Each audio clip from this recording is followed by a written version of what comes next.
Magandang gabi po sa inyong lahat at back to normal na po, okay? So, this is August 1st, first Friday din po ng buwan.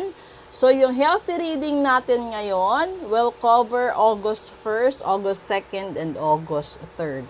So, titignan po natin kung ano yung lalabas dito sa healthy reading natin.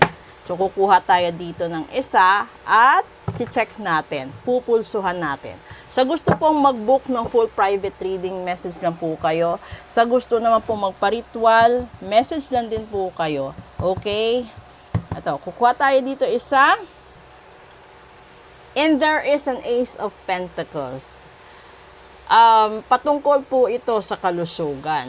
So, kailangan siguro, dahil kalimitan, di ba, umpisa ng buwan, yung problema ng tao is pera. Saan manggagaling ang pera at kung sino ang magdadala sa iyo ng pera. Dahil dito sa ibaba, maraming naghihintay, maraming gastusin, marami etc. So, ibig sabihin, nasa ito, papasok sa buwan ng Agosto, may maliit na pera. Siguro yung isa sa solusyon mo dito is buksan mo ang pag-iisip mo sa mga bagong opportunities sa buhay. Kasi ganito yon.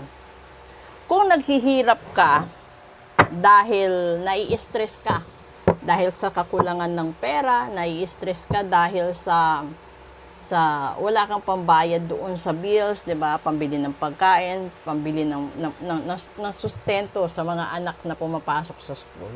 Lahat ng magulang nai-stress.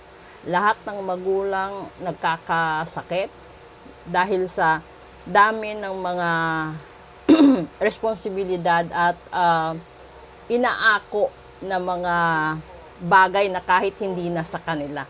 Kasi maliban sa pagiging magulang, may ibang tao na tumutulong pa sa kapatid, sa mga magulang nila, sa pinsan, sa kaibigan, at yung iba naman nagiging volunteers pa.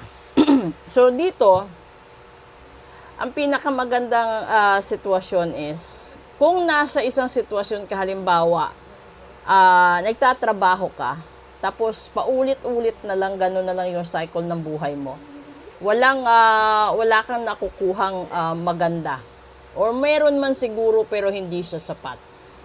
Ang barahang ito nagsasabi na buksan mo yung sarili mo sa ibang oportunidad. Halimbawa, kung hindi sa iyo hiyang yung trabaho, magnegosyo ka. Kung hindi rin hiyang sa'yo yung negosyo, magtrabaho ka. Posible, maglipat